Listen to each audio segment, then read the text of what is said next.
blessings and curses I have set before you come on you, and you take them to heart wherever the Lord your God disperses you among the nations.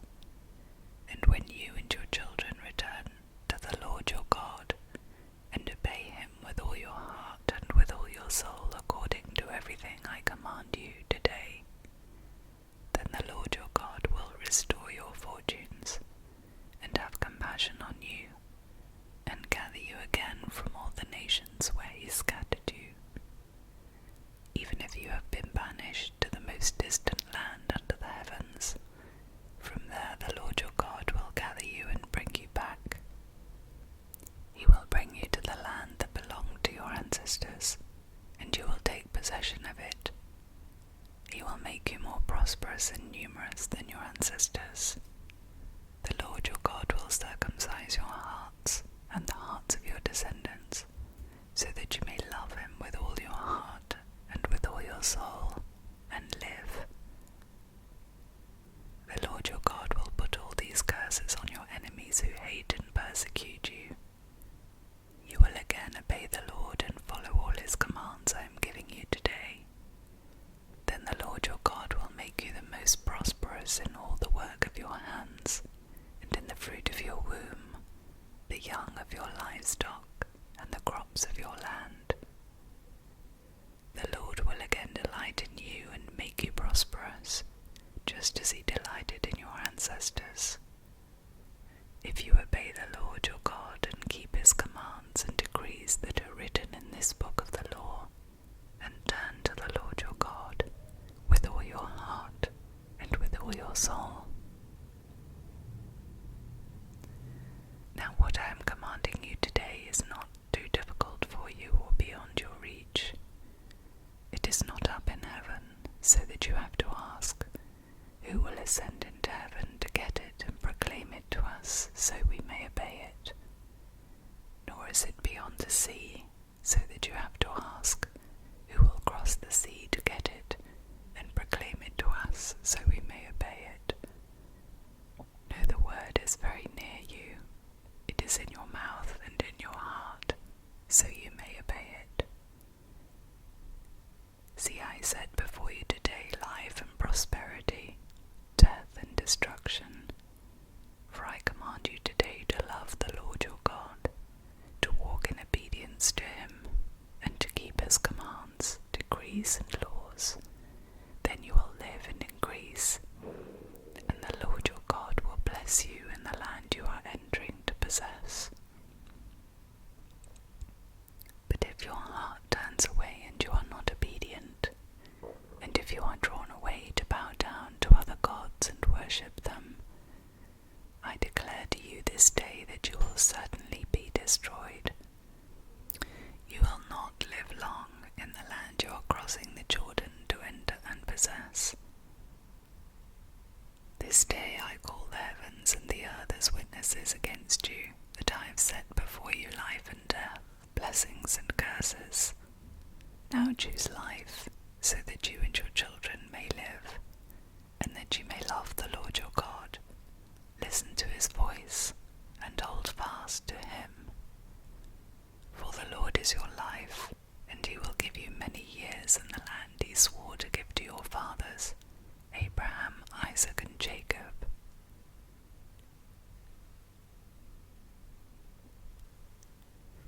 Then Moses went out and spoke these words to all Israel.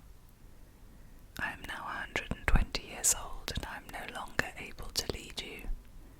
The Lord has said to me, you shall not cross the Jordan. The Lord your God himself will cross over ahead of you. He will destroy these nations before you, and you will take possession of their land. Joshua will also cross over ahead of you, as the Lord said. And the Lord will do to them what he did to Sihon and Og, the kings of the Amorites, whom he destroyed along with their land.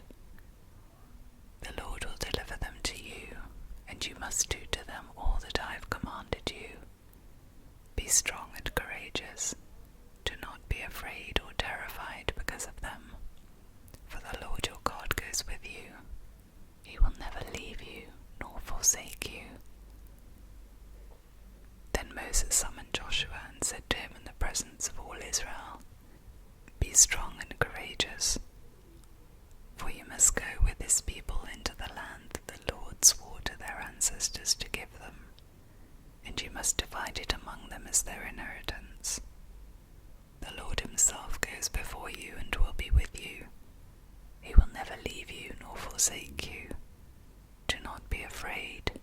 Do not be discouraged." So Moses wrote down this law and gave it to the Levitical priests, who carried the ark of the covenant of the Lord, and to all the elders of Israel.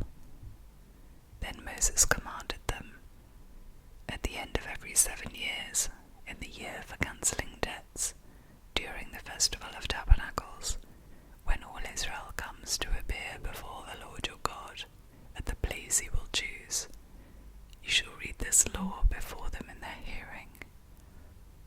Assemble the people, men, women, and children, and the foreigners residing in your towns, so they can listen and learn to fear the Lord your God, and follow carefully all the words of this law. Their children, who do not know this law, must hear it and learn to fear the Lord your God as long as you live in the land you are crossing the Jordan to possess. The Lord said to Moses, "Now the day of your death is near. Call Joshua and present yourselves at the tent of meeting, where I will commission him." So Moses and Joshua came and presented themselves at the tent of meeting. Then the Lord appeared at the tent in a pillar of cloud, and the cloud stood over the entrance to the tent. And the Lord said to Moses, "You are going to rest with your ancestors, and these people will soon prostitute themselves to the foreign gods of the land they are entering.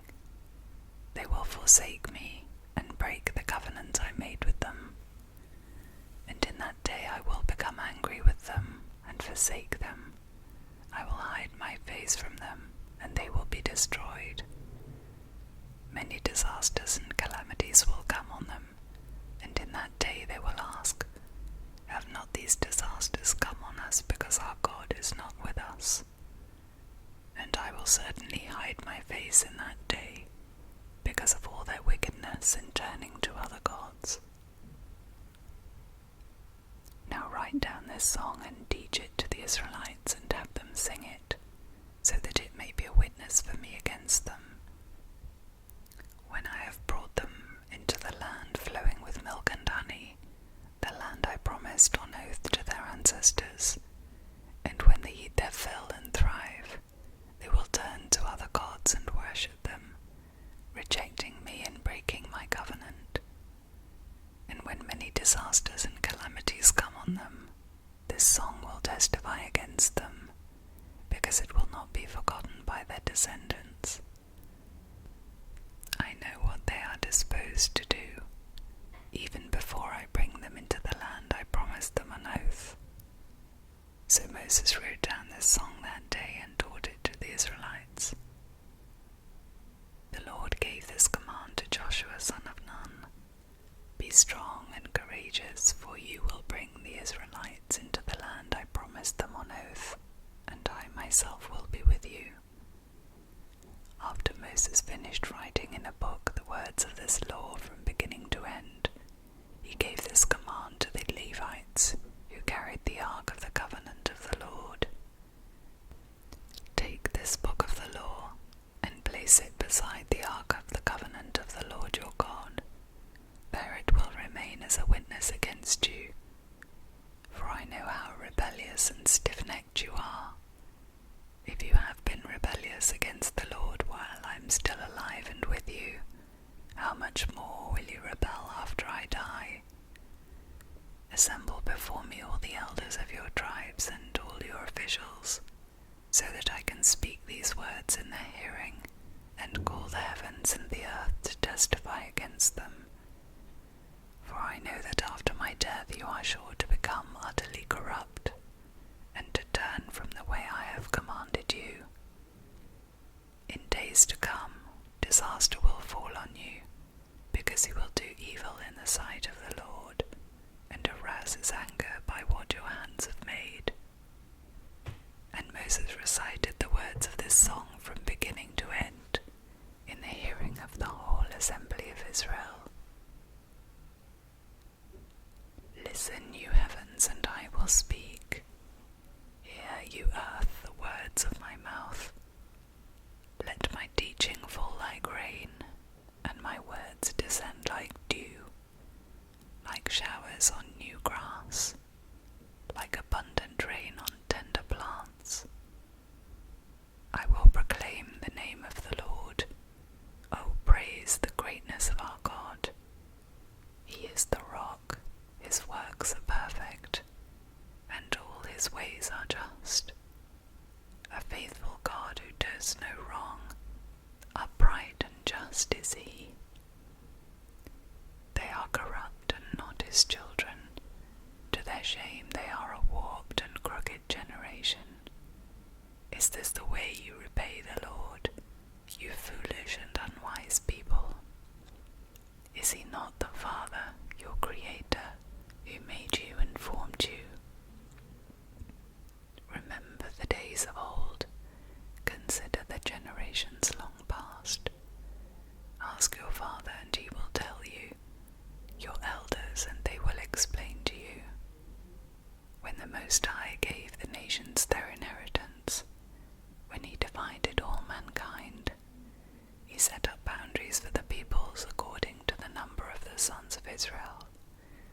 For the Lord's portion is his people, Jacob his allotted inheritance. In a desert land he found him, in a barren and howling waste. He shielded him and cared for him. He guarded him as the apple of his eye, like an eagle that stirs up its nest and hovers over its young, that spreads its wings to catch them and carries them aloft. The Lord alone led him, no foreign god was with him. He made him ride on the heights of the land, and fed him with the fruit of the fields. He nourished him with honey from the rock, and with oil from the flinty crag, with curds and milk from herd and flock, and with fattened lambs and goats, with choice rams of Bashan, and the finest kernels of wheat. You drank the foaming blood of the grape. Jeshurun grew fat and kicked. Filled with blood, they became heavy and sleek. They abandoned the God who made them, and rejected the rock, their Saviour. They made him jealous with their foreign gods, and angered him with their detestable idols. They sacrificed to false gods which are not God, gods they had not known, gods that recently appeared, gods your ancestors did not fear. You deserted the rock who fathered you. You forgot the God who gave you birth. The Lord saw this and rejected them, because he was angered by his sons and daughters. I will hide my face from them, he said, and see what their end will be. For they are a perverse generation, children who are unfaithful. They made me jealous by what is no God, and angered me with their worthless idols. I will make them envious by those who are not a people. I will make them angry by a nation that has no understanding. For a fire will be kindled by my wrath, one that burns down to the realm of the dead below. It will devour the earth and its harvests, and set afire the foundations of the mountains. I will heap calamities on them and spend my arrows against them. I will send wasting famine against them, consuming pestilence and deadly plague. I will send against them the fangs of wild beasts, the venom of vipers that glide in the dust. In the street the sword will make them childless, in their homes terror will reign. The young men and young women will perish, the infants and those with grey hair. I said I would scatter them and erase their name from human memory, but I dreaded the taunt of the enemy, lest the adversary misunderstand and and say, "Our hand has triumphed. The Lord has not done all this." They are a nation without sense. There is no discernment in them. If only they were wise and would understand this and discern what their end would be. How could one man chase 1,000 or two put 10,000 to flight, unless their rock had sold them, unless the God had given them up? For their rock is not like our rock, as even our enemies concede. Their vine comes from the vine of Sodom, and from the fields of Gomorrah. Their grapes are filled with poison, and their clusters with bitterness. Their wine is the venom of serpents, the deadly poison of cobras. Have I not kept this in reserve and sealed it in my vaults? It is mine to avenge, I will repay. In due time their foot will slip. Their day of disaster is near, and their doom rushes upon them. The Lord will vindicate his people and relent concerning his servants, when he sees their strength is gone, and no one is left, slave or free. He will say, "Now where are the gods, the rock they took refuge in, the gods who ate the fat of their sacrifices and drank the wine of their drink offerings? Let them rise up to help you, let them give you shelter. See now that I myself am he, there is no God besides me. I put to death and I bring to life. I have wounded and I will heal, and no one can deliver out of my hand. I lift my hand to heaven and solemnly swear, as surely as I live forever, when I sharpen my flashing sword, and my hand grasps it in judgment, I will take vengeance on my adversaries and repay these who hate me. I will make my arrows drunk with blood, while my sword devours flesh, the blood of the slain and the captives, the heads of the enemy leaders. Rejoice, you nations, with his people, for he will avenge the blood of his servants. He will take vengeance on his enemies, and make atonement for his land and people. Moses came with Joshua son of Nun, and spoke all the words of this song in the hearing of the people. When Moses finished reciting all these words to all Israel, he said to them, "Take to heart all the words I have solemnly declared to you this day, so that you may command your children to obey carefully all the words of this law. They are not idle words for you, they are your life. By them you will live long in the land you are crossing the Jordan to possess."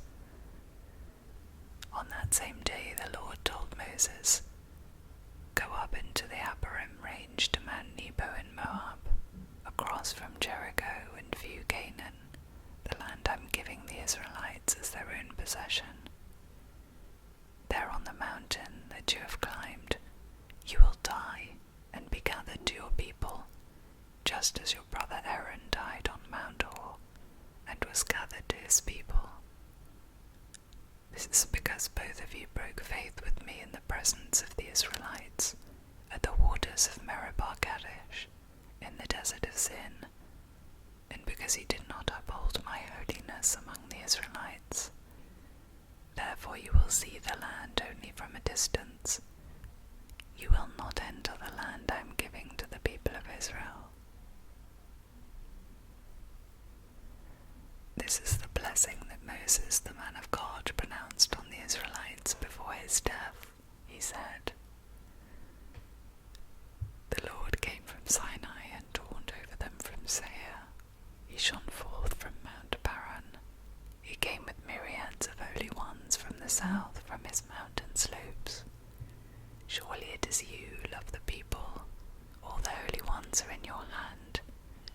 At your feet they all bow down, and from you receive instruction, the law that Moses gave us, the possession of the assembly of Jacob. He was king over Jeshurun, where the leaders of the people assembled, along with the tribes of Israel. Let Reuben live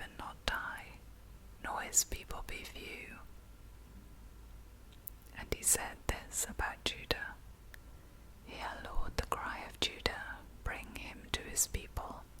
With his own hands he defends his cause. Oh, be his help against his foes. About Levi he said, Your Thummim and Urim belong to your faithful servant.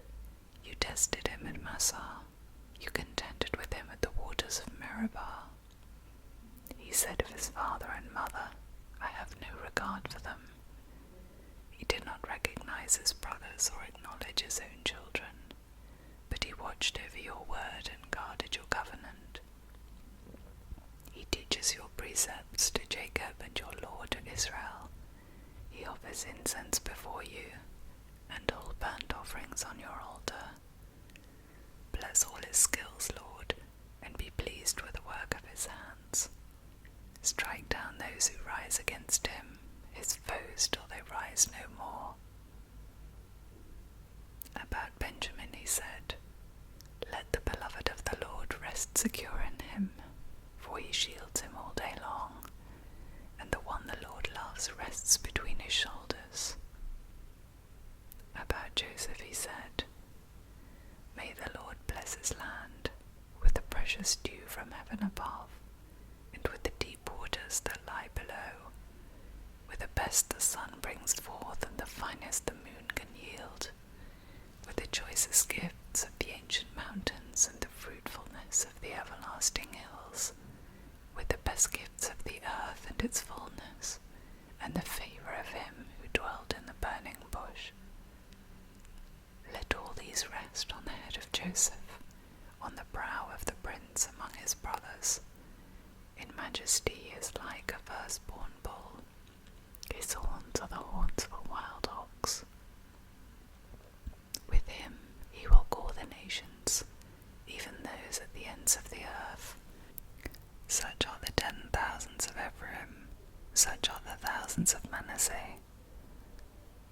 About Zebulun he said, Rejoice, Zebulun, in your going out, and you, Issachar, in your tents. They will summon peoples to the mountain, and there offer the sacrifices of the righteous. They will feast on the abundance of the seas, on the treasures hidden in the sand. About Gad he said, Blessed is he who enlarges Gad's domain. Gad lives there like a lion, tearing at arm or head. He chose the best land for himself. The leader's portion was kept for him. When the heads of the people assembled, he carried out the Lord's righteous will and his judgments concerning Israel. About Dan he said, Dan is a lion's cub, springing out of Bashan. About Naphtali he said, Naphtali is abounding with the favour of the Lord, and is full of his blessing. He will inherit southward to the lake. About Asher he said, Most blessed of sons is Asher. Let him be favoured by his brothers, and let him bathe his feet in oil. The bolts of your gates will be iron and bronze, and your strength will equal your days.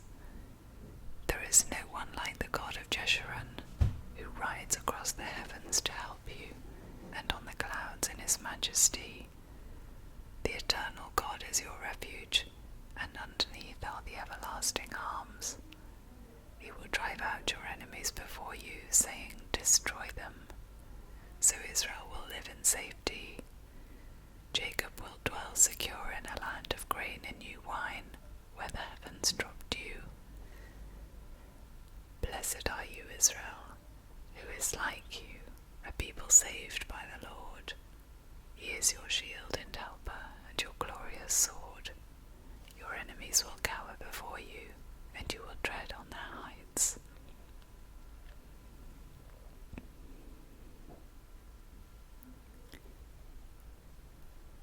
Then Moses climbed Mount Nebo from the plains of Moab to the top of Pisgah, across from Jericho.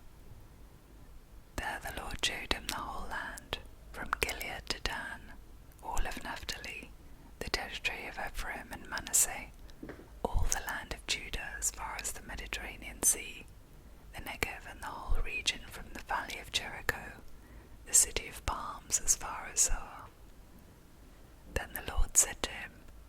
This is the land I promised on oath to Abraham, Isaac, and Jacob, when I said, I will give it to your descendants. I have let you see it with your eyes, but you will not cross over into it.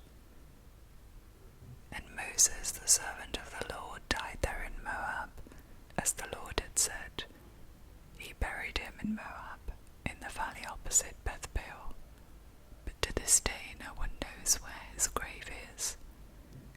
Moses was 120 years old when he died, yet his eyes were not weak, nor his strength gone. The Israelites grieved for Moses in the plains of Moab 30 days, until the time of weeping and mourning was over.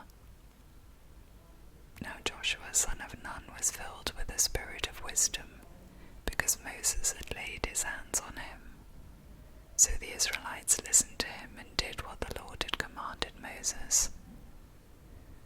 Since then no prophet has risen in Israel like Moses, whom the Lord knew face to face, who did all those signs and wonders the Lord sent him to do in Egypt, to Pharaoh and to all his officials, and to his whole land.